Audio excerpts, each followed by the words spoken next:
Hey, Peter. Hey, Adam. So last episode was Ron Carter. Yes, This episode is the great Nicholas Payton. absolutely. Who do we got next week? Like Wayne Shorter? Maybe Herbie, maybe Stevie. We'll see. All right.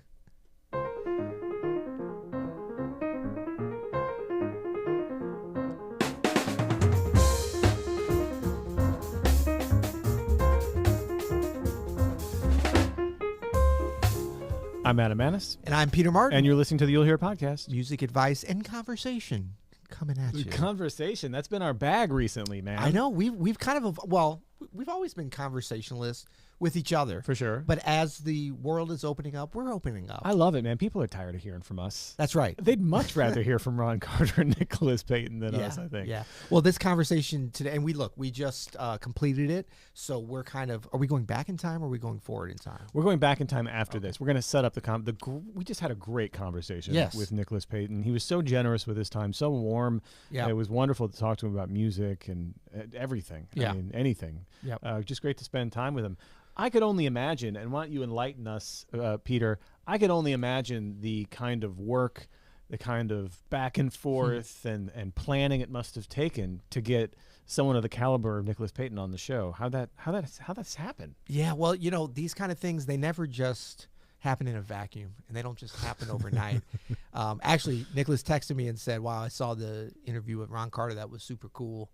And then I said, would you like to come on for the next conversation? And he said, yes. And so It was like just that. yeah, I mean, that's the thing. Once Ron Carter opens doors musically and he opens doors otherwise. But no, I mean, as we had talked about, Nicholas had been on our list to have a conversation with, because I think he's just, as you guys are going to see in this interview, he's one of our cultural ambassadors and leaders. Thought leader, for sure. Thought leader of the Yeah. music, for sure.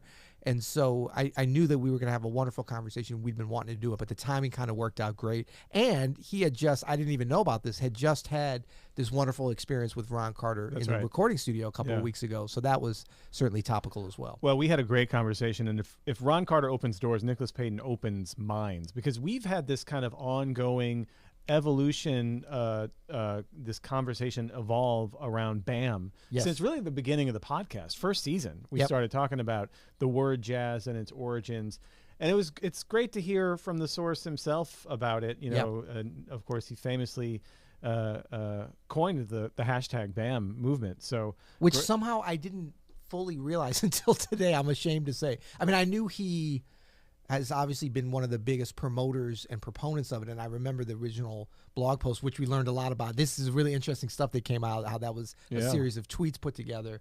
But I guess I just never, it wasn't that I wasn't following close, and I was seeing Nicholas, and especially back in, the New Orleans days when I was down there, and even still going down as recently as last year. It's just not something that we had talked about in depth. I'd been hearing a lot about it, and of course, reading his take on this and others kind of, taking the baton from him, which has been wonderful to see. But to have him really kind of break down things in such an organic way was super cool and insightful. yeah, awesome. Well, everybody, please enjoy our conversation with the great Nicholas Payton. Our guest today is Nicholas Payton, a multi-dimensional Grammy Award-winning artist that hails from what I consider to be our most multi-dimensional and fertile artistic city, New Orleans. Nicholas grew up in a musical family. His mother, Maria Payton, was a classical pianist and operatic singer. His father, Walter Payton Jr., a legendary bassist and educator who I had the pleasure of playing with and getting to hang around with some.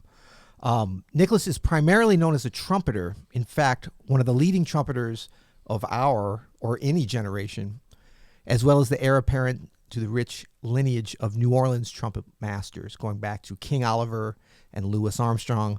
I would say Buddy Bolden as well, but I don't think anyone's actually heard Buddy Bolden play, but by reputation for sure. But I can tell you that trumpet player only scratches the surface in describing Nicholas. I would better characterize Nick as a creator or a creative.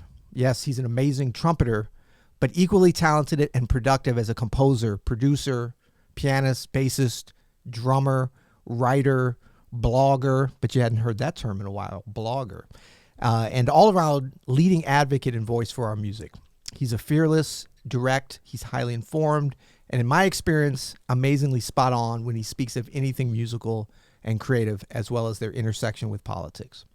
And that has actually remained constant since I first met Nick when he was just 17 years old. Nicholas is the originator of the term BAM, Black American Music, and hashtag BAM, and has penned numerous writings and led many discussions of the problems surrounding the name and associations of the term jazz or jazz. His thoughtful and tireless promotion of BAM has gained steam in many ways over the past 10 years, culminating in being included as one of the New York Times 10 definitive moments, the decade in jazz. I didn't even know the New York Times had such a list. Did you know that, Adam? I did not know that. They did. Nicholas has released over 20 albums as a leader, first on the Verve label starting in the mid-90s with some of the finest records of that era. And I know that because I was around during that era, culminating with a personal favorite of mine in 2000, Nick at Night, with the classic Nicholas Payton Quintet, Reuben Rogers, Adonis Rose, Anthony Wanzi, Tim Warfield.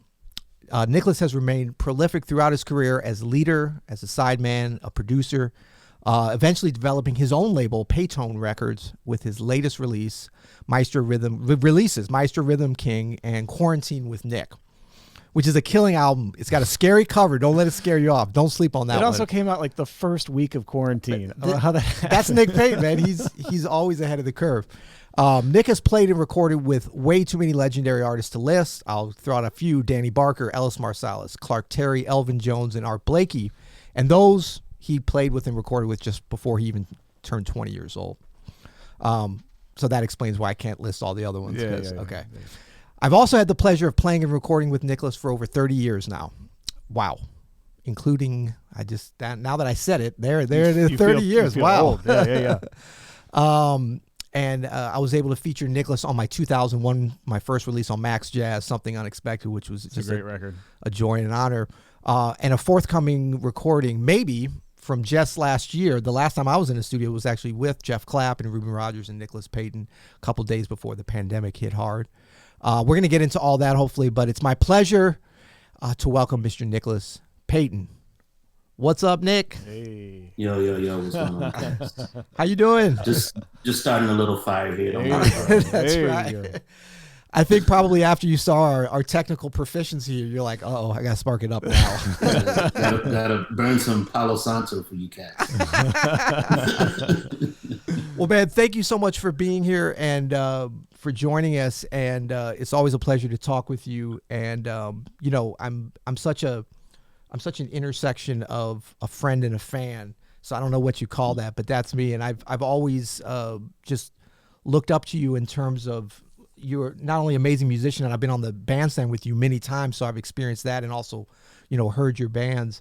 But you've developed a whole nother kind of, I don't even want to say sideline career, a parallel track of really the conscious and a commentator, and I would even say critic of this music and the direction that we're going for our generation and beyond. And it's just an amazing thing to see from close up and from far away. So I just wanted to commend you on that. And I was going to ask you first, though, about what's been happening with you over the last 14 months. We saw each other in March. I think it was the second week when we were in the studio and got to play together. And I remember we were like, wait, do we hug or do we shake hands? It was during that kind of funny period then. But yeah. I know you've done a bunch of great live streams and recordings and stuff. But what else has been happening? Yeah, let's see. Yeah, right at the start of the lockdown, I holed up in my crib with Sasha Mazikowski and Cliff Hines, and we made the Quarantine with Nick album. It's funny because we had just done a gig at this place called the what's it called?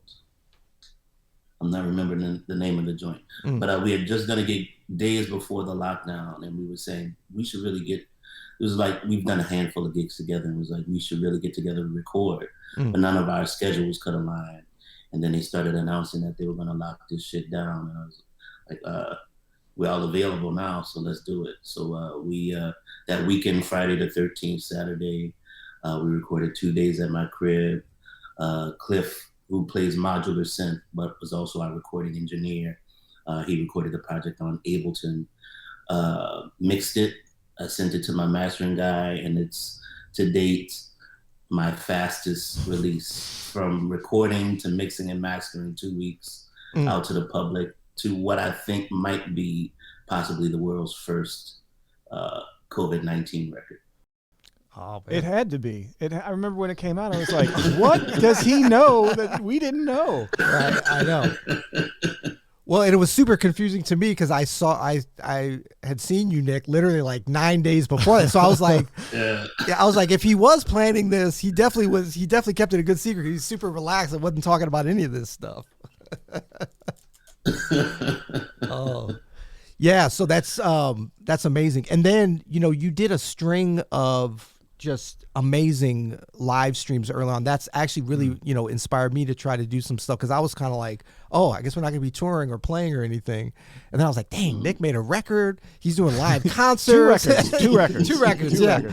But how did that come about? And how much of that have you done? Or are you going to continue doing that? And what was the experience like for you playing for no audience, playing for an audience, but one that wasn't physically there before? And how did you kind of navigate those waters? Yeah.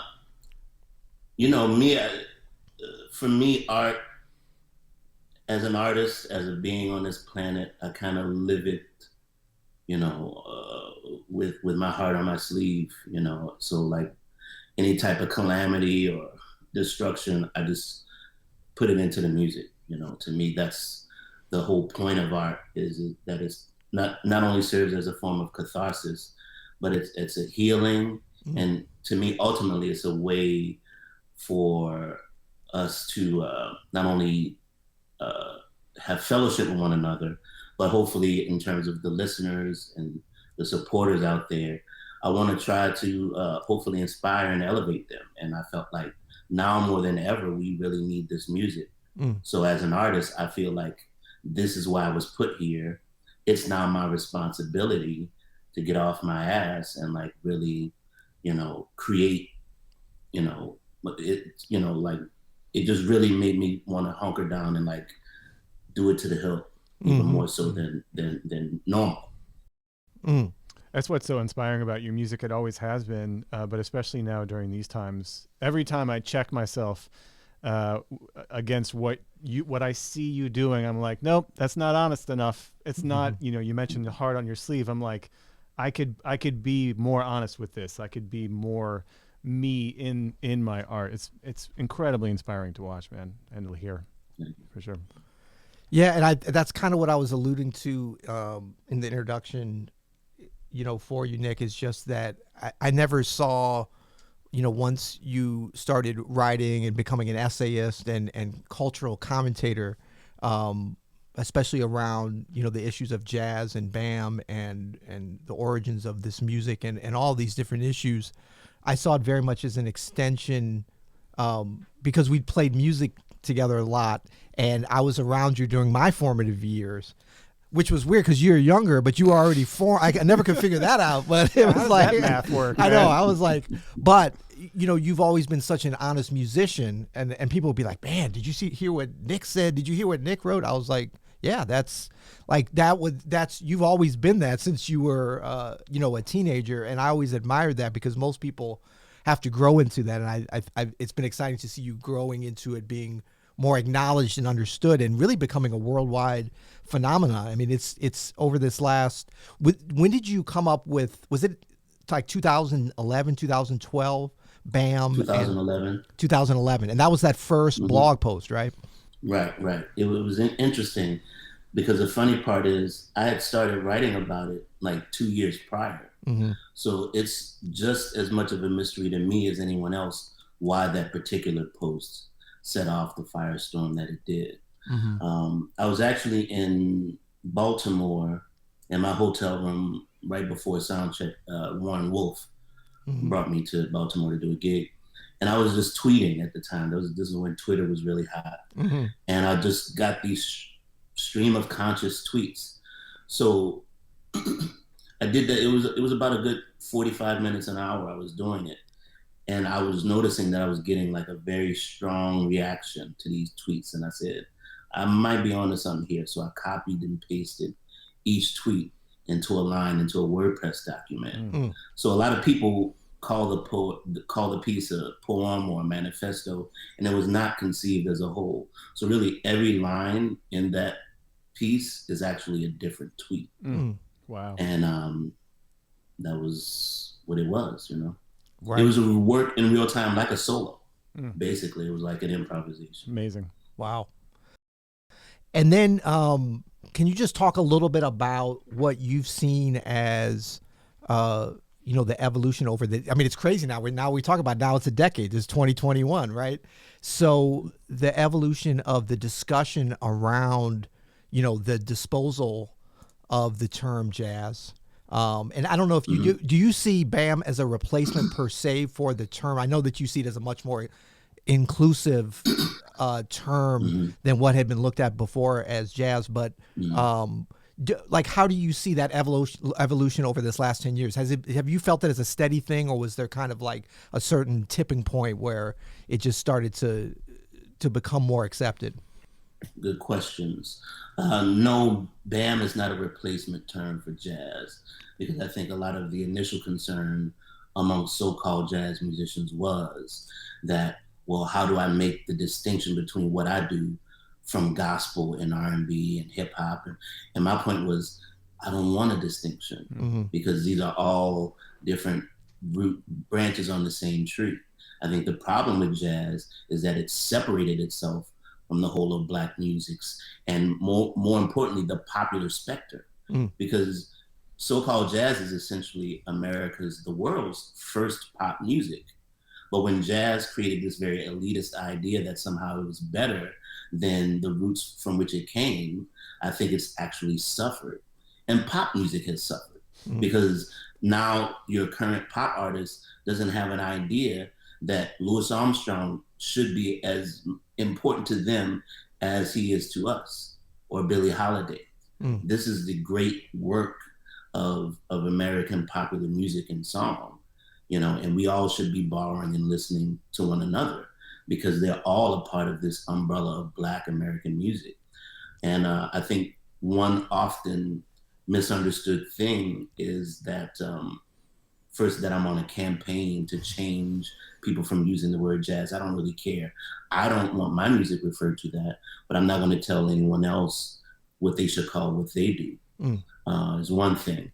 And the other thing is, the whole point is to establish a family within the whole of these Black musics, not this elitist idea that somehow jazz is more important or more intellectual or so forth. I think those are the things that serve to kill the music, because when people want to go out for a weekend, maybe they can only afford to go out once a month. Well, do we want to go listen to this jazz where it's a stuffy environment? We can't talk. We can't have a good time. We can't dance. We have to have 1,000 records in our collection to be able to understand what they do. No, I want my music to be as sociable and enjoyable as everything else people listen to. And yes, it perhaps has that intellectual headroom if you want to listen to it. But me personally, I don't even mind if folks are talking while I'm playing. And maybe I attribute that to perhaps my upbringing in New Orleans, not only playing outside in second line street band culture, but also like in New Orleans, like you play in clubs and people talk. Music is a part of the social environment. And I think this idea that you have this jazz quiet policy and they make this announcement before the show, it kind of puts a damper on the whole thing to me. I don't like that vibe. I'm happy for people to be talking. It only really bothers me if it's like one couple loud and we're playing a ballad or something. Right. But really a general hum of conversation is cool. What I don't like is when people are staring at me quiet, like I'm in a cage in a museum or some shit. Like, talk amongst yourselves, enjoy. Someone's spending $200 to come hear me at the Blue Note with a date, and you mean you can't talk to the person you brought? Right. Like, this costs a lot of money for you, and maybe you might get lucky, and maybe you wind up getting married and having a child, all spurred on by my music. Isn't that the point? Like, I feel flattered if my music contributed to the life force of this life. Wow. Also, like, when we listen to the great records, let's take someone who was considered almost a cocktail musician, the great Ahmad Jamal. Very polite, quiet music as he was categorized. If you listen to Live at the Persian, there are people talking all through that thing. Right. It's not a quiet room at all. Dishes So clanging. when did we get so precious where people can't talk amongst themselves? Doesn't mean they're not listening. Right. I mean, but this is kind of a revolutionary thing, I think, and an angle and kind of, lens that you're describing here, because isn't it part of like what became sort of the advanced and elevated jazz aesthetic was about, we have a listening policy. This is a quiet room. You have to do your homework. This is music to be put into a museum. And so we are going to charge $200.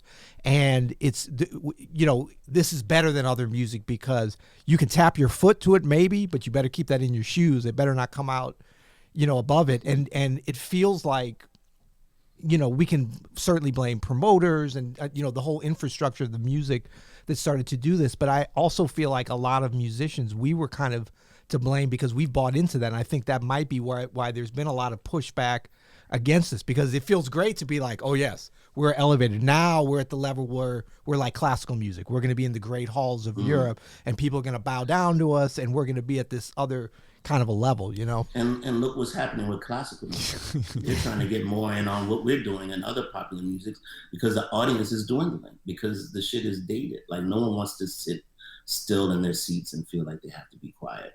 Music and listening to music should be an active engagement if you choose to. Right. I think too, you hit on something. I really wanted to talk about this because you have such a great concept on this. And people are so interested in that. And that is just what New Orleans is culturally with music. And you kind of hit on it, that it's something that is experienced in a way that's really different than just about anywhere I've ever been. And I was fortunate enough to kind of have my formative years in New Orleans. And so it became normal to me. And it was such a gift that I got. But I think that when you describe this kind of, cultural aesthetic that exists there, that definitely transcends any kind of like labels of music, of different kinds of music, and what that Black American music experience that came forth, that is certainly exemplified all around the world, but probably in New Orleans more so than anywhere, where you can see not only the threads of it, but it's still existing and like where it comes from. Yeah. But can you just talk about that? Palpable. Yeah. Just because it's like the only city in the world where, you can have a band assemble that lives in a neighborhood. They take it to the streets. People come out of their houses, and everyone from the 2-year-old to the 102-year-old knows what body movements corresponds with certain rhythms and so forth. So the music is actually a part of the social fabric of the city in a way that it's not something looked at as entertainment or something we do on the weekends or only at the club and party. It's a part of the everyday fabric of how the city moves. And I think that relationship to me is something that I've carried, and I'm sure for you as well, Peter, to our every experience that we have, even when we're in a Carnegie Hall or at a North Sea Jazz Festival or whatever the venue is. And I think that's what makes New Orleans musicians in particular such a hot commodity amongst the world, because they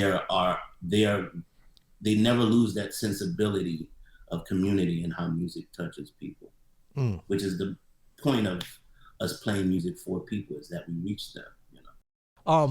Nick, I got so many questions and I want to ask you. No, let's go, man. So one is, can you talk a little bit just about the 90s and like what was the jazz aesthetic there? We've talked about this. Boy, I feel pictures are coming on. No, I'm not gonna. Well, I might pull out a few pictures. I got some pictures, man. I got a bunch of pictures of that Jazz Futures 2 tour we did, bro. Oh man, I got to see that. I don't have. Yeah, I don't really have any of those from then. So I got a bunch of pictures from that tour. So yeah, man, I'd love to hear your memories of that. So what Nick is just referring to, we were in Jazz Futures 2. Peter, what was your Oak Tree budget like back then? Oh man, my Oak Tree budget was good, and so was the whole band's, man. But yeah, we were in 2, not to be confused with 1. But that was another. I mean, I think about like we had such a fun time on that tour and playing. But I mean, you talk about formative years. But it was Nicholas Payton on trumpet, of course, Herb Harris.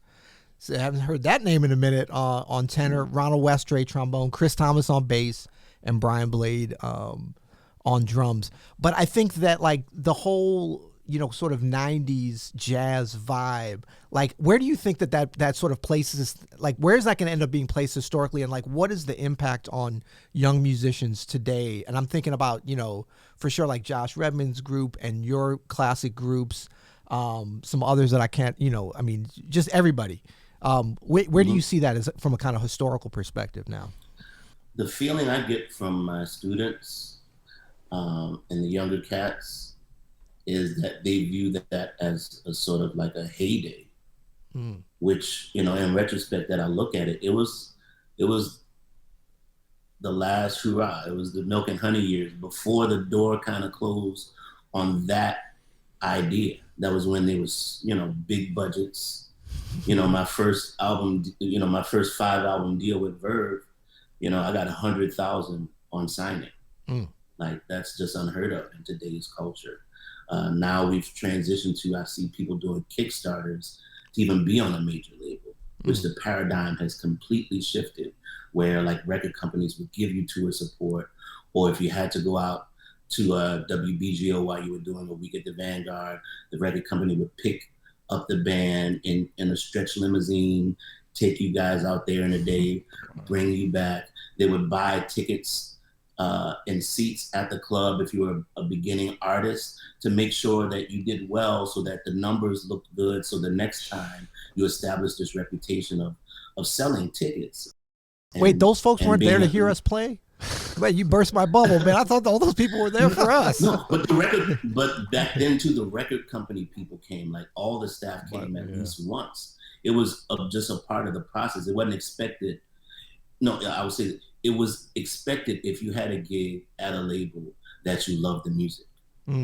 So it was your responsibility when your artist came to town that you would at least once go down to the club. And what that does is it fosters an environment of when people are invested in your music, they have more interest to see that it does well. So when the people at your record company have actually broken bread with you and gone to dinners with you and gone out to that trip to BGO with you and come down to the club several times that week, and they know all the band members, they're really working on behalf of people they considered family. Yeah. So the vibration at that time at Verve just very much felt like a family. And I remember us being at a Verve party once, and it was the first time I met Abby Lincoln, and she was just this beautiful being, and she came up to me. She was like, "Yeah, Nicholas, this is just so great, this energy." And here's someone who has been in the business maybe 30, 40 years at this point. She was like, "I've never been a part of this kind of family before." And that was just the vibe in the situation. There was a lot of camaraderie. When my band would play the Vanguard, you would have Lou Donaldson in there, Betty Carter in there, James Williams in there, Steve Touré's in there. He said, and I actually posted a recording that we did of one of the nights I played in the Vanguard right before we did Payton's Place. And there were just so many luminaries there just to check the music out. No one paid them to be there. It wasn't because it was the it spot per se, but because everyone was just invested in the music. And I think the overall carry out from the 90s I get is that there was more camaraderie, more people going to each other's gigs, checking everybody else out. It wasn't as cliquish as it seems now. And so, this is going over here, this is going over there. Everybody was still kind of like a community. And there are two things that I often attribute to the big change in New York, to things kind of being like more like where they are now, which is Art Blakey passing away. That was a big blow. And the closing of Bradley's. Yes. And Bradley's, I feel like no other club has picked up that slack, because I kind of feel like there's no other club in New York since where everybody necessarily feels comfortable. Whereas at Bradley's, you'd have Roy Hargrove in there, Jackie Terrison in there, Mulgrew Miller. But Betty Carter would be in there, Cecil Taylor would be in there. All generations of musicians. Elvin Jones would go there and hang out for days. Yep. And what was it? Everybody was there. What was it about Art Blakey that, with his passing? Well, he had established this lineage of artists who he was mentoring from the 50s on through to his passing. So it was a real institution. It was a real training ground. And even like Horace Silver, another one, who actually started the Messengers, and that was his band, and he basically gave it to her. Yeah. But you had these lineages established, and that was the time where it was the masters who decided who the next cat was. And somewhere in the 90s or towards the end, then you started seeing the magazines or the Grammys or these different ancillary institutions deciding who the next cat was. It wasn't press based then. It was strictly this cat played with an Elvin Jones, or played in this band, or played with Abbey Lincoln, or came through Betty Carter School. This is how we know Greg Hutchinson is the next drummer to watch out for, because he played with Betty, he played with Ray Brown. This is the next cat. Right. We kind of lost a little bit of that. So I would say that's one of the singular differences between then and now.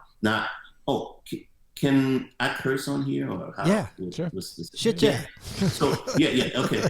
I'm not trying to shit on the younger generations, because in many respects they have to do what they have to do, and the opportunities for them to learn aren't as fruitful for them as they were for us coming up in the generations that we did in the 90s.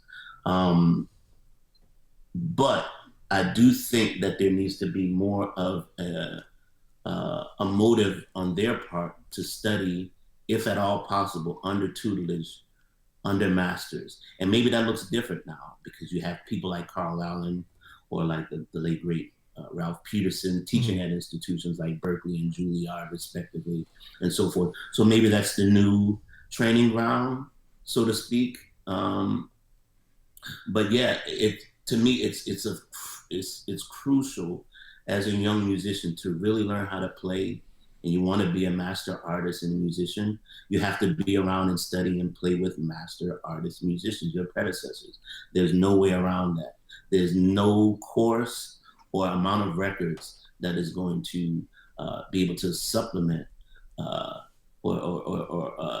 be a substitute for that master to student passing down of the torch, if you will. It's part of the culture, yeah. Because when we talk about Black American music, that's actually the point, because in its essence, it's African. So we all are indebted to a more African aesthetic of the passing down of information, as opposed to maybe a more Eurocentric mindset of studying and reading books and so forth. And that's not to say that one is better than the other. They're just different. Yeah. And in the African tradition, it's more folkloric. It's more about the griot tradition of the elders sharing stories to the young ones coming up. You know, I can say for a fact that, you know, my years with Roy Haynes, he didn't talk about music or how he wanted his music played, but just from one crack on the snare drum, I felt like he calibrated my time. I felt like my feel from the 2 years before I worked with Roy Haynes, after, I can credit him with completely changing my swing quotient. Wow. You know, and that's just something you can't get from a record. That's something you can't get in a classroom, I don't think. Right. I think it's one of the great things about the BAM movement, about Black American music, is amongst all the other things that framework shift of calling the music this, is that it teaches you how to learn the music. Like, it's all there. It's all there in the culture. It's just for you to understand that and recognize that. It's, you know, because our business around here is teaching people how to play music better. And so to say, like, it's there in those masters of Black American music, you just have to go seek that out. That's the way. That's the only way, you know. I'm just wondering. Absolutely. I'm just wondering too, Nick, I'm wondering if part of the thing that was maybe I don't want to say lost forever, because I feel like there can be some reconnections, and everybody's recalibrating now, obviously, anyway, as we come out of, you know, whatever this pause period we were in. But when you were talking about Verve and that being kind of a very special time, Abbey Lincoln, Betty Carter, Shirley Horn, Joe Henderson, you had the older musicians who actually weren't that old. We're almost as old as they were at that time, you know. But we were like the masters, like, and it wasn't even like, oh, do you think, you know, Abby's better than, I mean, no, they were all their own people, but none of us questioned, because we understood like how we graded people. They could play, they could sing. Like there was a common, understanding that nobody ever argued about with them. But then the record labels had a huge amount of power compared to now, which is like none, because they're not really around. But they were like, Verve at least was in sync with that, in the same way Blue Note has been at different times or whatever. But then Verve also had, yourself and Roy Hargrove and Mark Whitfield and, this great group of younger musicians kind of in the making. And there was almost like this tacit approval from the masters to the young players, and you guys were all together. Maybe that's kind of what Abby was alluding to, that story would, and they would argue, we know all the great stories about Betty versus Abby or whatever, but it was all about like, no, we have to go to this next level. And, Cecil Taylor and Betty and, going back and forth at the Vanguard and at Bradley's. I mean, that stuff is priceless. And I do wonder, like, what do you see as the clearest path to us, not trying to duplicate that time, because you can never, make it happen again, but to get back to that kind of camaraderie, that kind of fellowship within the music among the generations, all the things that this music has always exemplified so well, like, because people be like, how can you have different age? I'm like, that's just the way we do it. I mean, like, it's always been like that, and it's always come so natural. So like, how do we get back to that? That's an easy question. I think it's as simple as starting by going out to one another's gigs and being present. Because I know for me at that time, when I knew Betty was in the back and, whomever, Javon Jackson or the Cats, yeah, man, you really want to play because they're listening. So I try to do more of that now, and I've been doing a lot of that recently. Now that stuff has been opening up, I've been going back on Frenchman, a bit, and hanging a bit, and sitting in. And even if I don't sit in necessarily, just your presence, I think, is affirming to the current and younger generations. Yeah. And the younger cats should also go to the older cats gig to learn and to be in that space. And even just from a networking perspective, not to say that you should go with hopes of trying to land a gig, but all too often I get calls or emails or texts from young cats like, hey, I want to play with you. I want to play with you. Mm-hmm. But when I'm in your city, I never see you there. Right. So if you love my music and you want the gig that bad, you should be there every time you possibly can when I roll through your city. Right. At least that way I know that I see your face, so I recognize you. There's an established relationship, and I know you know my music. Mm. It can't just be a business deal, like you're gonna text your way into my band. It doesn't work like that. It's just a little contrived and forced. Yeah. It should be a very natural relationship. Like, I know you're a pianist. I see you every time I come to your city. You show up, maybe sometimes you sit in. So I know this cat already has a vibe and a feel for what it is that I do. So when my regular pianist can't make it, you'll be the next option I think of, or you might get the gig next. It should be more organic. Yeah. So I think, I think it starts at just us showing up and being present at gigs. And that's something that the late, great Roy Hargrove was just real great at. And it's something I admired about him. And then, I was inspired, and I started hanging out a bit. We got really close because I hadn't seen him for like a good 10 years, maybe. Wow. And then the last 2 years of his life, we hung out quite a bit, and we were running into each other at Smalls or the Zinc Bar and so forth. Yeah. And I really admired, he was there every night. Yes. After gigs, if he was on tour, when he'd come back, he'd go straight downtown and go to the clubs. And he would bitch to me about it. I don't know how much the younger cats knew. He would talk about they can't play, they're afraid to swing. Like, he would have all these things, but it never stopped him. It never stopped him from going, because he realized the importance and the value of that. And now that he's not doing that anymore, those of us who are here, his brothers, and sisters, we need to pick up the slack. Someone has to be in the trenches, reaching down and pulling the youth up, as our elders did for us, because they didn't have to give us the opportunities they did. I certainly feel like there were better trumpet players Elvin maybe could have called, but he decided to give this young cat from New Orleans a shot. And we kind of have to pick up that slack. Oh man, this is such important words in what you're saying. I love this. And I think that, it's easy for us in our generation to be, like they need to come out and show up, and they do. But thinking about what you just said, I realized like when we were coming up, there was no texting Betty Carter or our Blakey, because that just wasn't out. So we did have an advantage in that we didn't have these options. I think a lot of, with social media, with all the great things as far as you can connect with somebody, if there's a young trumpet player in California that's just coming up now, like they could actually connect with you, maybe even get a lesson or something, get some feedback, maybe even, especially, when everyone's locking down. But I mean, there wouldn't be any connection back when we were coming up, except for when the cats would come through town or whatever. But maybe it makes it harder for the younger players to realize what you just mentioned, that personal connection, that being on the gig, being present physically in the community, because you feel like you can get everything. It's like, well, I know Nick's whole thing. I've got his transcriptions. I've seen him on YouTube. I've seen him do workshops. And so I'm good, and then a lot of musicians are shy anyway. So they kind of take that. But I love this idea of like going out there. And I think for sure Roy was just a leader. I mean, he is funny. You say, like when he come back to New York, he's doing the same thing on the road too. That was like a 24 hours. That was like 365 for him. He'd be like, we would do gigs and, and Roy would be getting tired at the end of the gig. We're like, but you're not going to hang out tonight. And then as soon as the gig was out, he's like, oh no, I'm hanging, it's like, come on, let's go to this session. I was like, what? How do you know where there's a session in this little French town, man? But I think you've done a great job of really connecting, and it feels like in a strange way. I always looked at you and Roy for our generation. This just shows how fortunate I've been. You're the two trumpet players that I played with the most from like the age, 20 through now. And just bragging.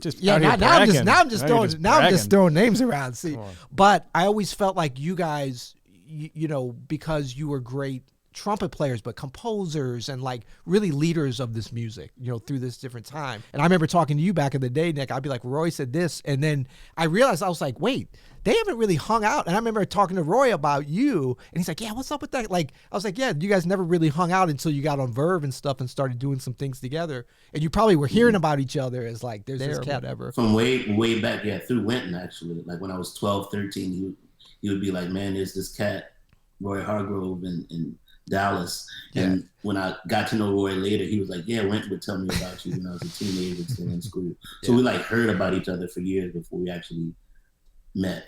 Right. But I mean, I feel like you've, kind of taken the baton since Roy's, premature and, passing in a lot of ways, in a really, profound and thoughtful way that goes way beyond trumpet players and a fraternity there, which of course is there. But I think that this idea that, you're talking about now is going to be so important. I know last year, or I guess it was the year before, when I did the Betty Carter Jazz Ahead program at the Kennedy Center, and had all these great young players together, that they do, which is really coming out of, Betty's whole vision. I mean, she started that whole thing.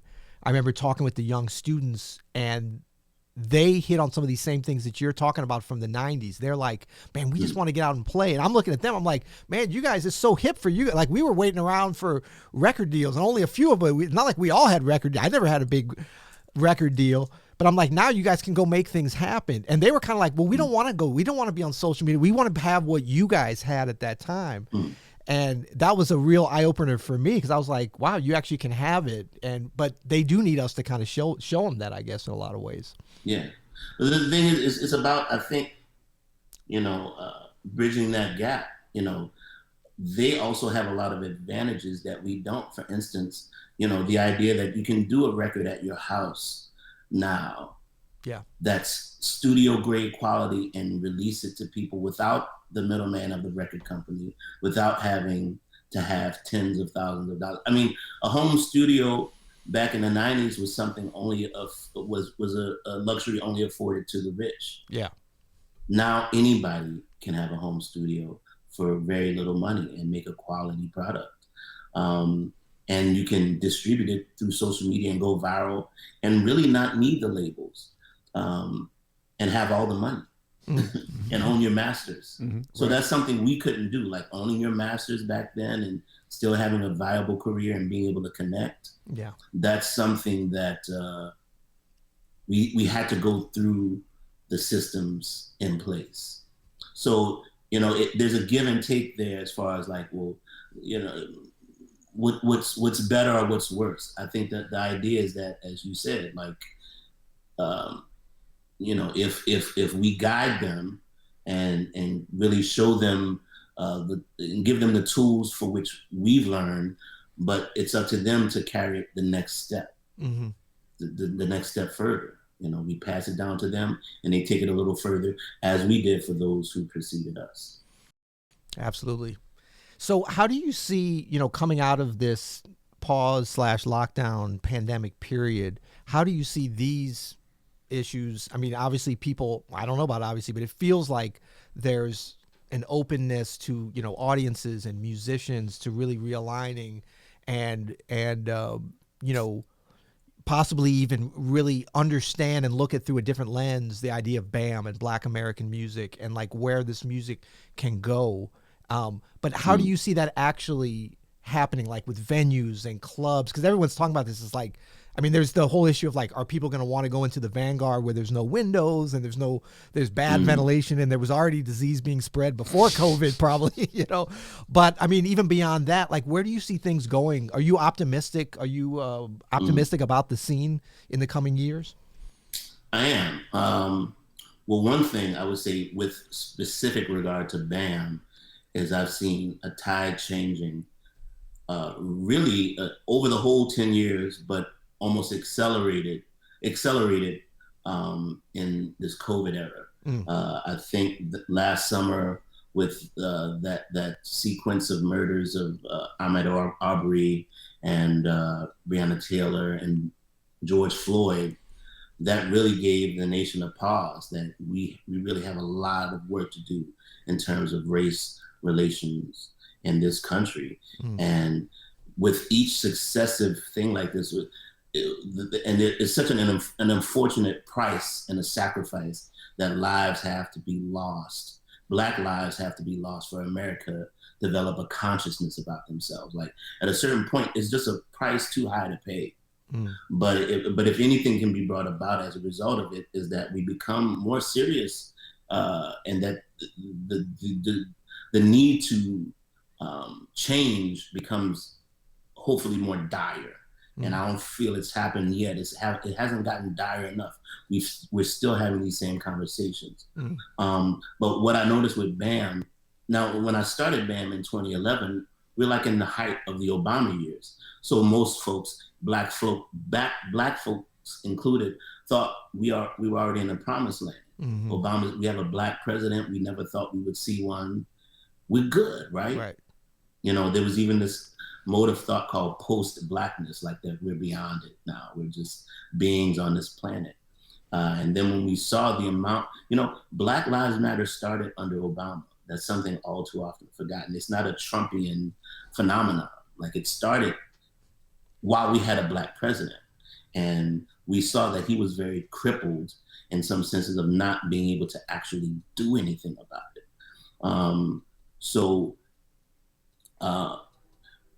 When I was talking about these things, it was just a very uncomfortable situation and a conversation.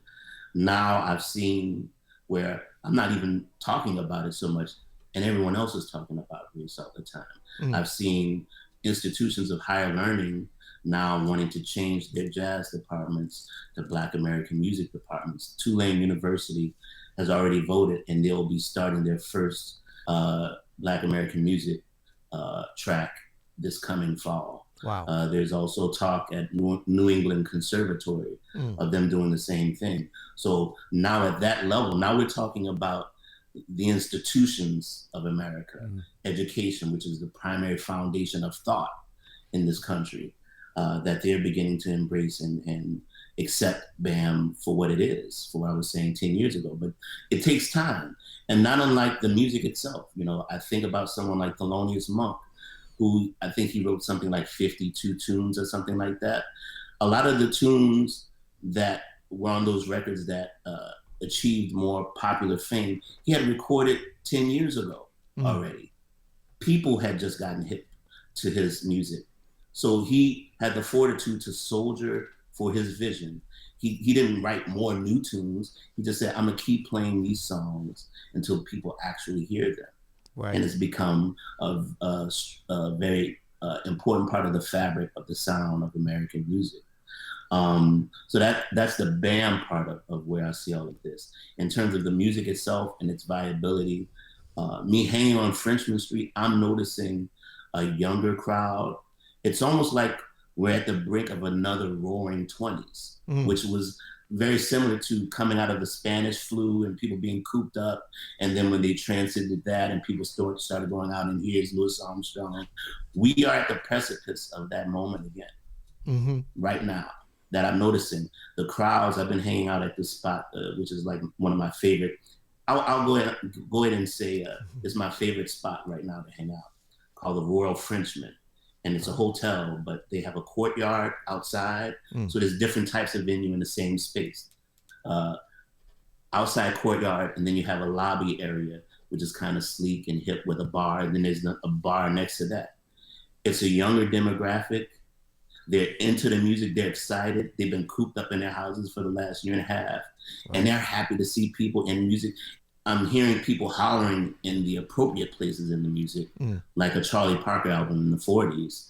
And what I'm seeing now is we have an opportunity to develop younger, newer generations. Nothing against older folks. Yeah. We got y'all, though. I'm not being an agent, so I don't want to say that we want to abandon our older audiences, but we need to develop younger ones if this music is to continue to live. And the demographic for the music can't be younger than the audience itself. Right. So so that's what I'm seeing. So I would actually encourage everyone in their respective cities and their locales to develop this kind of scene for the music again, because people are hungry for it. They've been cooped up in their houses. They're ready to get out safely, of course. And if you can connect with them in this moment, you will establish a relationship that will carry them throughout the rest of their lives. Yeah. So I think it's really up to us how we want to steer this ship. It's a golden opportunity. We can look at it on the negative side, but I choose to look at it on a positive side. Yeah, we've been out of work and it's been a depressed kind of state, but out of these things can come great reward. You know, as they say, no mud, no lotus. You know, what are we going to take this opportunity? We want to take these lemons and make lemonade. That's how I choose to look at it. And we are at the brink, from what I'm seeing happening at the Royal Frenchman, we're at the brink of another roaring 20s and making this music a viable part of the fabric of society once again. That's great. That's great. Yeah. So I wrote down Royal Frenchman because that's apparently developed since I was there 14 months ago. So I'm gonna be there. You got to take me there when I come back. Yeah, let's hang, man. But now I'm assuming, because I know this is coming from you, that's not the, hopefully the trend that I had seen over the past few years in New Orleans, not always just on Frenchman Street, but definitely as it's exploded. Because I remember, as you do, when Frenchman was like dead. I mean, it was like Snug Harbor and Cafe Brazil, and what was and Istanbul, kind of, if they were open, if they do. Yeah, that was it. But then there's the whole like Tulane's, not just Tulane, kind of out of town university student trying to play brass band music on the corner, which I was starting to see take off. Like how do we avoid that? Well, it's a mixed bag. It's at risk of gentrification, if not been completely gentrified already. Like I remember when the Pauline Connection was thriving right on that corner. Right. Now it's a Willie Mays Chicken Shack, which people think is some old New Orleans institution. Right. But it's not. It's a fairly new construct. No disrespect to Willie Mays, but it's not an old New Orleans institution. And Frenchman has kind of become a Bourbon Street annex. So it's become very commodified in a way of, when you're talking about when it was just Snug and Brazil and Istanbul, it was a true artist hang. Right. And people who were there were really there for the music. Now it's kind of like, everyone is like, no, Bourbon Street is not hip. When you're really hip, you go down to Frenchman. Right, but if everybody knows it's not hip, right? Exactly. So then you got to keep going further. Yeah.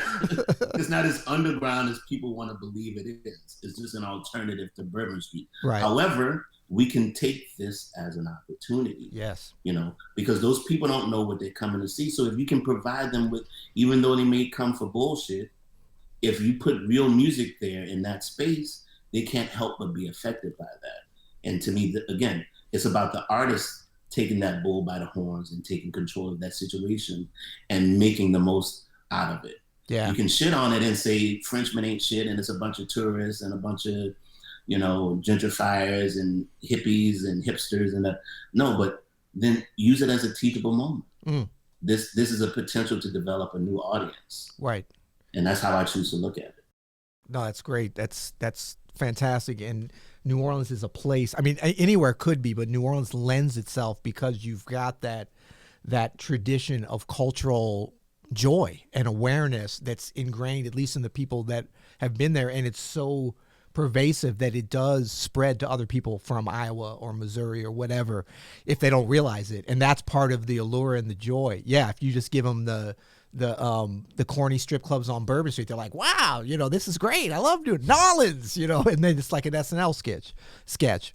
But I love the way that you're describing it and the hope of that. Since we're talking about the old days on Frenchman Street, I want to give you a quick little rapid fire. Oh, here we go. No, see, I want to see, I'm going to throw some stuff out from the past and see what Nick remembers. Because I have the feeling he remembers, I already know because he's talking about the Jazz Futures and stuff that I don't remember.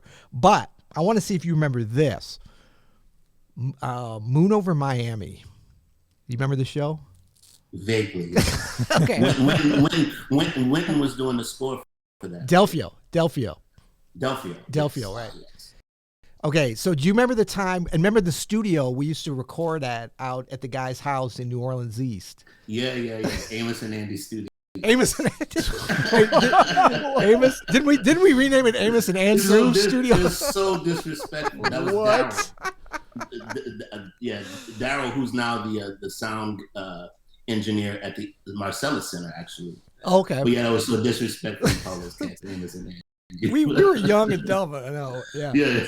And he was like older than us. He's probably like, man, I hate these punks. Because didn't we say it like didn't we just start calling it that? Yeah. But that was kind of Delphio's fault. It was Amos and Andy Studios, bro. Did Delphio like have his assistant send out like printed things with that written like an itinerary or something? Yeah, I'm holding on to it's Delphio's fault. But okay, do you remember when? Okay, so just to frame this for everyone, this is back. You know, network television still was like a thing, and they had a show, short-lived, not because of the way of what we did with the well, maybe because of what we did. But I mean, it was jazz, like man. That jazz, exactly. So, but I mean, this was like a legit ABC. Like it had a pilot. Remember, we did the pilot and everything, the music for it. And this is back in the days when like nothing was done outside of LA because you had like big reels and stuff that had to be sent, but they would send them by Delta, like on the plane, because they had to get it to New Orleans, and then Delphio would write the music, and he'd have us all in Amos and Andrew's studio, and we would just record all this stuff. But then like a bunch of episodes kind of went by, and then I think that's when Delphio got the gig with Elvin Jones, actually. Or he got some gig, because I remember, and then it looked like the show was going to get canceled anyway. So he kind of abandoned it, and you and I were out at A&A, let's just call it A&A Studios. I feel better about that. But we were out there, and Delphio kind of like just left us notes. It's like, do whatever you can, bro, you know. And wait, he just left you the gig? Yeah, he just left us like we're out there, and we've got like the videotapes of the thing, and it was like little like notes on what to do. But I remember like I played some piano or keys, whatever. I don't even know if they had a piano. We had some kind of keys or something. But Nicholas, you played every other part. Like we both kind of wrote some stuff because they were like, we want some Miles Davis-y, whatever. And so we're watching like on the screen as the things go by, like kind of just improvising, and Nick is like at the drums, and then he's like overdubbing the bass, and then he's like trumpet and stuff. But Nicholas played every single instrument except for the piano on that, and we in like a matter of like 3 hours knocked out that whole 60-minute episode. Damn, I forgot all about that. So you got me on that one. Okay, good. Well, I'd love to hear it and see, because as I recall, it was some hips. I remember. What was it called? What was the name of the show? It was called Moon Over Miami. And it was like, isn't that a dish at Denny's? It sounds like it, yeah. But I mean, it was like an ABC. I think it was ABC. It was like a real show. It just didn't last very long. Okay, let me see if I had some other ones. Jazz Futures we talked about. Snug Harbor we talked about. Oh man, that's all I can remember. So That's there great. you go. That's great podcasting right there. Pete, you remember Time Machine? Yes, Time Machine. Time Machine, bro. That's a group that a lot of people don't know. It's my group. Yeah. Started it around, I guess, end of '98, which was actually the precursor to my Sonic Trance project. Yes. I don't know if I ever told you this, but I actually tried to get us to do an album on Verve. Wow. And I gave Richard Seidel, the Anarch guy, a tape of one of our gigs. Yeah. And he was just kind of like, nah. Yeah. It's yeah. It's too electric. You can't do that. Yeah. And that's really how Nick at Night came about, which is why I had the harpsichord and the celeste, because they wouldn't let me go full on electronic. So I tried to think of acoustic instruments. So the celeste to me was kind of like a Rhodes, and the harpsichord was a little bit like a clav. Right. But yeah, that band was very, for me, very pivotal to my transition into playing more funk-oriented electronic music. Yeah, it was a great band, and some of my best musical memories. So just to frame it, Kent Jordan. You remember Kent Jordan was in that band? Kent Jordan, Steve Mazakowski. But remember the original guitarist, the very first rehearsal. See, I'm going to stump you on this, I think. The very first rehearsal, I think, was at my crib on DeSoto by the fairgrounds. That, yeah. And I don't know if Steve couldn't make it, but it was Mark Whitfield. Yeah. Well, you know what? Yeah. Because the guy who kind of inspired me to do it was, I saw a gig with Mark, and you were on Rhodes. I forget who else was in the band. But y'all were playing like some George Benson stuff. And there was a percussionist. I forget who was on percussion. Wait, Mark Whitfield was playing some George Benson stuff? What?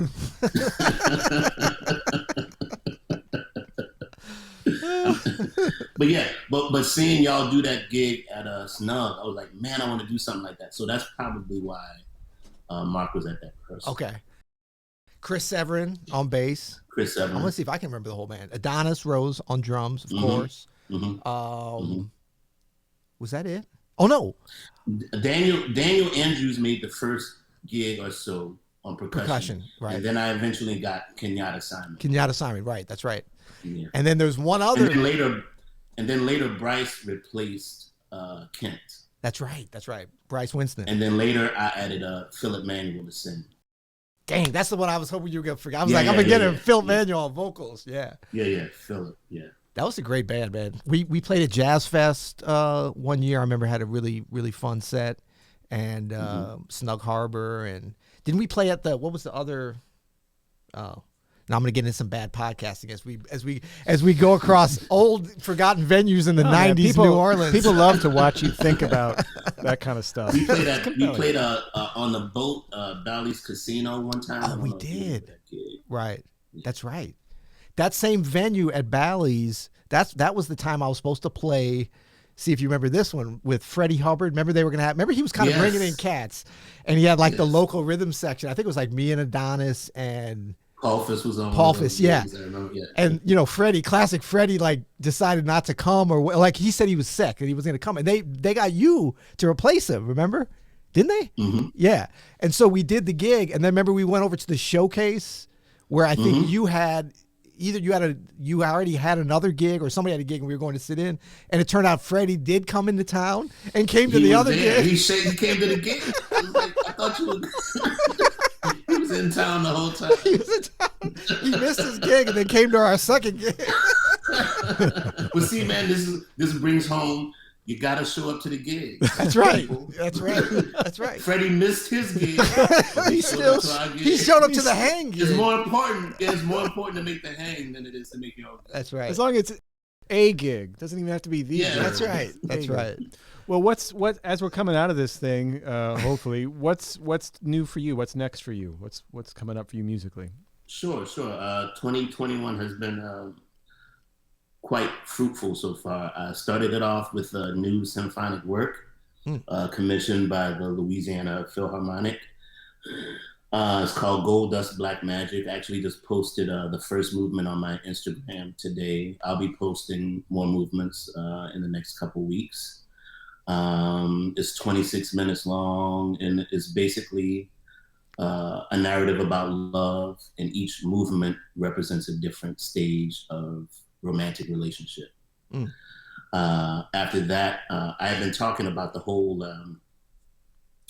well, for years I've been trying to work with Ron Carter, and we've played on various gigs. We did the Kansas City movie together with Robert Altman back in like '96. Yeah. We've played on a couple of Miles tributes. I made a James Williams album with him. But I've been really angling to try to work with Ron Carter for the past 20, 30 years. And he finally agreed to do one of my albums. But then COVID hit. So we were trying to wait for the right moment for it to be safe. Mm-hmm. So he was like, as soon as I get vaccinated, we can do it. So he got his stuff cool. He was like, I'm cool. After April 1st, I'm available. Mm-hmm. So we picked a date. Kareem Riggins is on drums, Ron is on bass, myself on keys and trumpet, and we also got George Coleman to guest on a couple tunes. So this was really like a dream band for me. Kareem has been a longtime friend and collaborator. Yes. Ron, I grew up hearing. My father was friends with him. My father is a bassist, so my dad actually took lessons with him way back in the 70s, and they were good friends. So the album that really is chiefly responsible for me setting out on this path professionally was Four and More by Miles Davis. And though I come up from a musical family in New Orleans, been around this music all my life, hearing that album at 11 years old was like me hearing the music for the first time. I'd already started doing some gigs. I was in James Andrews' band, who's Trombone Shorty's eldest brother. He had a brass band called the All-Star Brass Band, and we were based in Treme, which is the area right across the street from Armstrong Park in Congo Square. So I started doing some gigs with them and different people around town. So this was the first time me going to my father's record collection, because I had my own records. I was listening to rap and Michael Jackson and all that stuff. But I went to go to my father's albums and see like, well, let me pick out something, because I heard things they played, but I never made the conscious choice to listen to it on my own volition. So like, Miles Davis is a name I recognize. Four and More. Let me listen to this, and I put it on side 2 first. And from the moment I heard like that intro with Tony on the drums on the sock cymbal, though I've been around this music my whole life, I'm like, I want to do this for real. And I wore that album out every day. So to have had 2 people on my album from that album is just such a full circle moment for me, and almost like a manifestation of me. Like when I was 11 years old, I would pretend I was in a band and pretend I would take Miles' solo and like pretend I was listening to George and Herbie and all those guys. And I really did that last week. So I'm still kind of riding high from being blessed by those cats to be on my album, which should come out on Smoke Records sometime this fall. Awesome. So awesome. Man, Smoke Records has kind of been killing it lately I know. with the music and the artwork and the LPs and stuff. I think that's some great stuff. How did you end up hooking up with them? Well, Paul Stash, who's the proprietor, had been hitting me up for a while to work at the club. We started doing a couple gigs, and I kind of felt like I wanted to work in partnership with someone, because of course I had my own label. But again, this music is ultimately a communal music. Yeah. And I think most big moves require some type of partnership to happen, just like you guys have, like sure you can do things by yourself, but I think things are better when you work in conjunction with other people.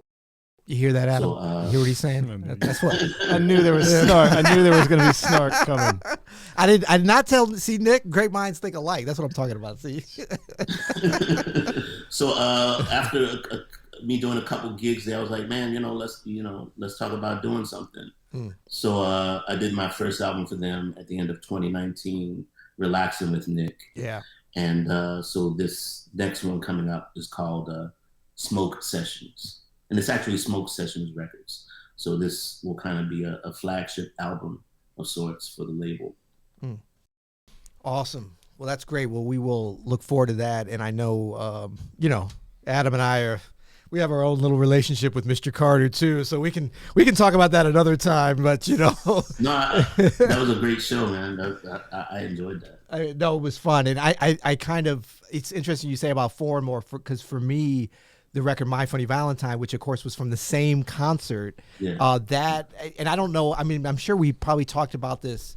Well, actually, this is the great thing about doing this. I don't think of all the times we've hung out and stuff, we never really talk about music in this way. Not as much as folks probably think we do. But I didn't really, I never knew that about you, about that record. And it's so parallel, because for me, it was like when I heard that introduction, I mean, hearing the whole record, but I remember particularly the introduction that Herbie plays on Stella by, I was like, man, I want to do that. I was like, I play piano, but I can't do that. So maybe it's within my realm. But I mean, it was just, and then for me, just getting, and everything. And it was as much Ron and George Coleman and Miles and There's Tony. something in the air with that album. Yeah. Those two. Yeah. And it was fun because I don't remember if it made it onto the podcast with Ron, but I asked him about that. I was trying to get him to go in more about the concert, and he went in a lot about Miles. But it was funny, him, and I've asked Herbie about that before. Because I always hear different things about how they were really upset and how Miles didn't pay him. I was talking about that at this session with the benefit.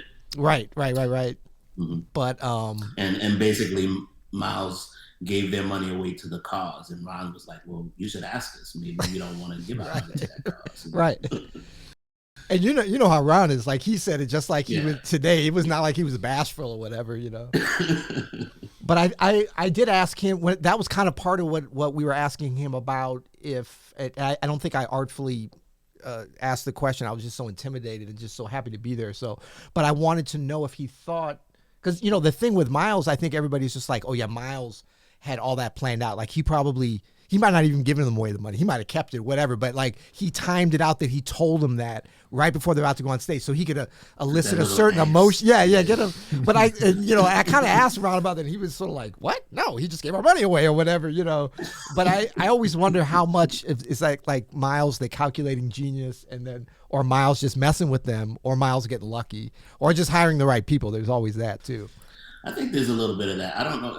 I've actually heard Ron talk about the fact that oftentimes Miles will call "So What," like, and it'll be up there, and like Ron saying how like he never felt comfortable starting the gig, because it was just always like, we start like this, off to the races. Yeah. I think there's, knowing what I know about Miles, and I didn't know him personally really at all, met him once, but like there may be some bit of that Svengali type of, I'm going to create this dynamic by which, they're going to have to rise to the occasion. Right. Just a little bit of conflict and I love angst to put that in your system before, and then like you create something out of it. I love it, man. Cat's getting too soft today. That's right. Exactly. That's part of all that. You got to be in person to do that stuff, though. But I would just, one more thing, and then we're gonna let you go, Nick. And I mean, appreciate your time, and I know folks are. I'm not ready to go. I just got here. all right. Don't let me go. No, I'm gonna let you go.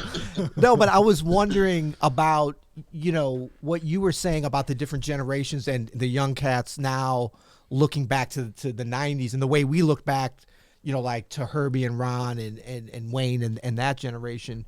But I wonder, it was so arresting for Adam and I think, to receive this call from Ron Carter's assistant, like, Mr. Carter would like to set up a Zoom call. And my first thing was like, Ron Carter is on Zoom? Even Ron has to be on Zoom? Poor guy, But I mean, it was just so, it was just like different worlds.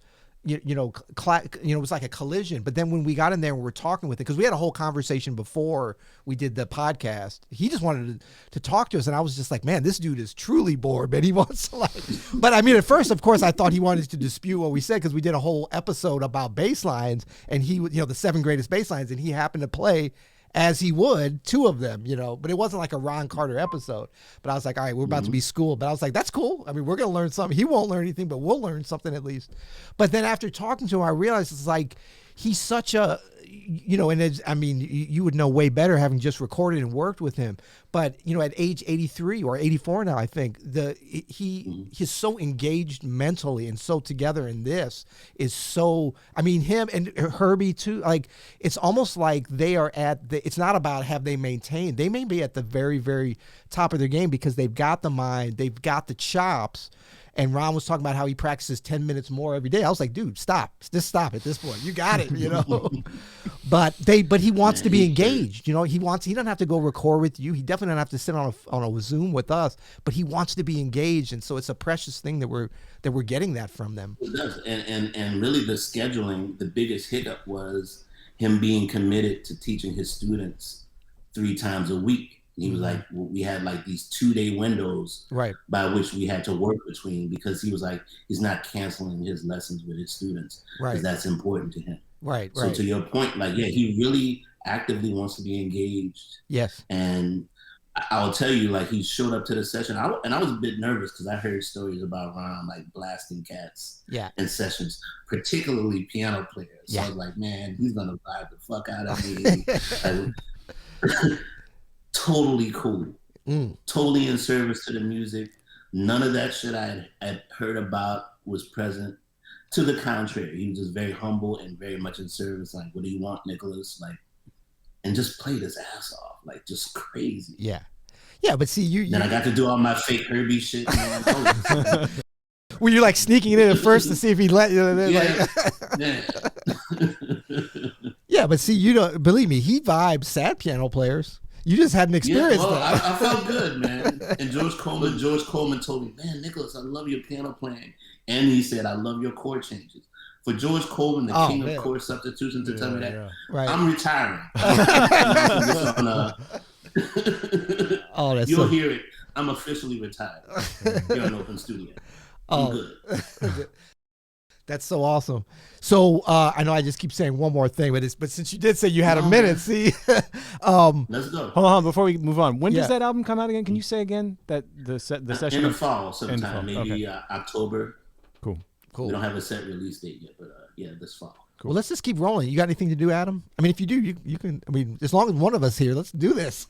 I'm still in a pandemic, man. Now, what did I say about camaraderie? I know. Look, I'm like, if you're good, I'm good. Well, I was just thinking of something because it was so fun this morning. I did a quick full disclosure. I did a quick deep dive. I got nervous all of a sudden at the last minute when you agreed to do this interview. I was like, man, this isn't gonna be like Ron Carter. I was like, I've known Nicholas for so long. It's just, but I woke up this morning panicked. I was like, wait, I gotta do a deep dive and really learn about Nicholas. I'm like on Wikipedia and stuff. You know? But I was looking up just different videos, and actually some of my favorite videos of yours aren't even up on YouTube, like the Newport Jazz Festival. I think that's gotten taken down. But thank God. no, you were killing on that. But I would just recommend for folks, since you're talking about your piano playing, the Tiny Desk. I don't know how you feel about that performance, but I think that's such a great representation of your like keyboard concept in such a clear way. I mean, of course, you're playing trumpet and stuff too, but I love like just the way you play it. I'd highly recommend, unless you tell folks not to, you know, and now they're really going to want to go if you say that. Yeah. How do you feel about that show? Well, there were a lot of challenges behind the scenes. So I feel it was cool, and I had a great band with me. Ben Williams and Jonathan Barber played beautifully. I had just come back from Europe. I was super jet lagged. I didn't feel like getting on a flight. So I had my manager's assistant drive me there. I had a gig that night with Kevin Eubanks at Birdland at the time. So I had to drive there during the day, do the Tiny Desk. The roads were super weird. I mean, it was like kind of like the second most fucked up roads I've ever played. And I only say the second worst because I can't remember the first. That's saying something for a road. It was really bad, man. Yeah. And I was like, fuck. But, you know, it came off. I feel cool about the performance, but there were definitely a lot of challenges. There's no monitors in that space. Right. So you have to hear and you have to play very quiet to get a balance. That's why you see like there's not a lot of full out drumming there. Like drummers are using those like fake brush things. I don't know what you call them. The smoke. They're using those. When we did the ballad Othello, you see our drummer Jonathan Barber, he's playing with his hands. We were playing super soft. Now on the mic it sounds present, but we were playing at a whispers. You know, you can hear a rat pissing on cotton. That's soft. So you know, it was challenging, but yeah, I think it was cool. And as you said, I think it's a cool representation of like the different stuff that I do. So yeah, I would say check it out for sure. Cool. Well, it's good because we already linked to it in the description to this video. So not that we couldn't change that, you know. No, that's cool. I'm just thinking of other, like, you know, like I mentioned before, Nick at Night. I think that's such a, you know, a great record. And I didn't even realize, now it totally makes sense. You said that came out of the Time Machine thing, and that's not even why. I just think that like, I think that is one of the great groups or quintets that came along during that period of the 90s. And it's kind of convenient. It went, I know, beyond the 90s, but it's sort of convenient in that that's the decade that it sort of rests. Reuben Rogers, Tim Warfield, Adonis Rose, Anthony Wanzi.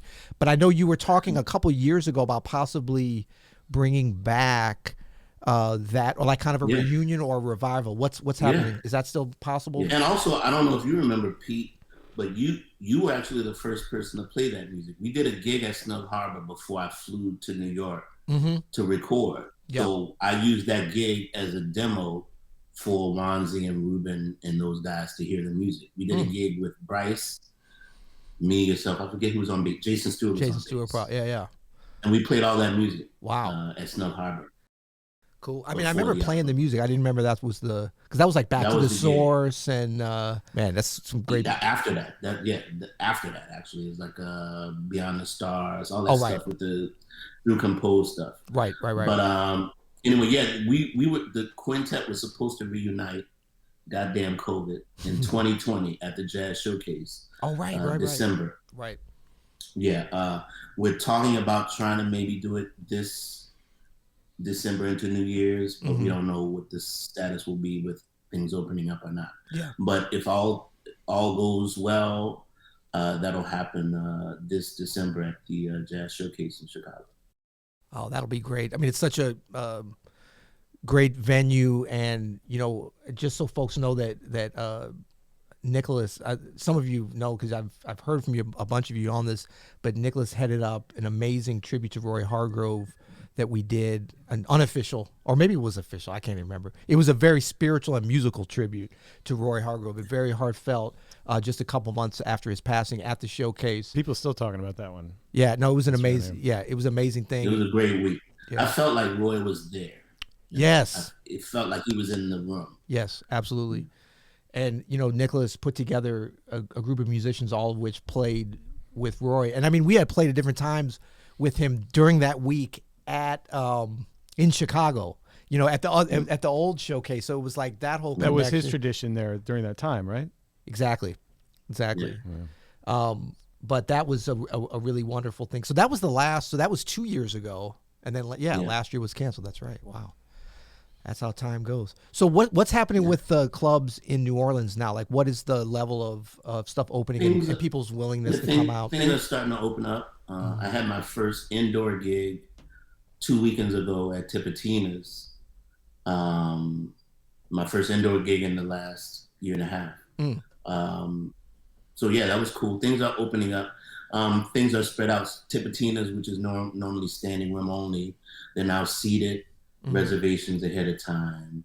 Tables have to be so far spread, and so forth. So things are opening depending on the type of venue and the setup. If it's outside or not, the regulations are different. Right. But there's definitely music both indoors and outside right now, whereas for the longest it was only outside. Cool. Well, man, thank you so much, Nick. This has been like just really cool, and I know that folks are appreciative always to hear you talking about music and talking about these kind of things that are, you know, it's not just, hey, I've got a new record coming out and jazz is awesome. Jazz is awesome, dude, you know. And, you know, these things that are really, I think, over this past decade, as you alluded to, since, you know, you first, actually, it's funny you talk about the tweets. You've always been ahead of the game with the social media thing, because I'm just remembering you said about the tweets became the essay, became the blog. But before that, I remember the email the Nick Payton private email. That was like before social media. Before, like Nick had his own social network happening at him, but he was doing it via email because that was the only thing that you could do. That was all you had, yeah. But it was like a thing. If you got on the, man, did you get the email? No, I'm gonna see if I can get on the thing. Can you find? No, I don't. Because I remember people asking me. They were like, "Oh, you get his email?" I was like, "Yeah," and they were like, "Can you forward it?" And I was kind of like, "No." I was like, "Oh, I don't want to be that guy because then Nick will be like, 'Yo, you're not on the list anymore because you shouldn't have forwarded that last one.'"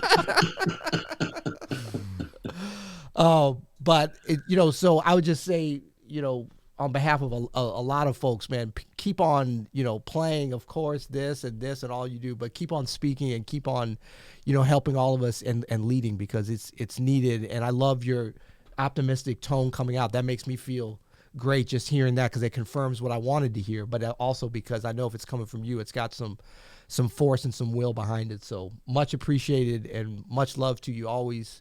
Love you. Yeah, love you, man. And come on anytime. We're here every Monday. It's me and this guy. See? And pop in. And it's popping. We're going to get the sound happening next time. But this will be up on the podcast on Thursday for everybody with pristine audio. Wait, did you press record? I did. And okay. We'll re-upload the YouTube conversation with the pristine audio as well, right after this. You got to understand, Nick, we've been in here like this whole time. So can you kind of see us? We're across from each other here. Throw this right at you there. Yeah, we have plexiglass, but we are COVID safe up in here, Wow.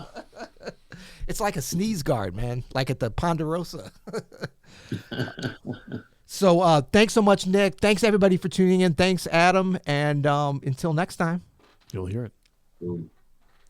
Bam.